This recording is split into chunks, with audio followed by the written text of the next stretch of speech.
পেশা পাথরের মূর্তি বেচা কেনা, যেখানে বৎসরে একটা মূর্তি বেচতে পারলেই সেখানে সে 4-5টার মতো মূর্তি বিক্রি করে করছে। আগে তার প্রধান খদ্দের ছিল আমেরিকান সাহেবরা, এখন জাপানিরা। জাপানিদের সঙ্গে ব্যবসা করার অনেক যন্ত্রণা।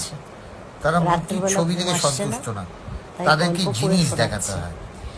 সেই জিনিস তারা যে দেখেই সন্তুষ্ট হয় তা নয়, নানাভাবে হাতা পিতা করে। শিরিষ কাগজের মতো সবুজ রঙের কাগজের স্টোরি শোনাচ্ছে, গল্প। তারপর সেই কাগজ বড় সাইজের ক্যালকুলেটরের মতো যন্ত্রে ফেলে দেয়।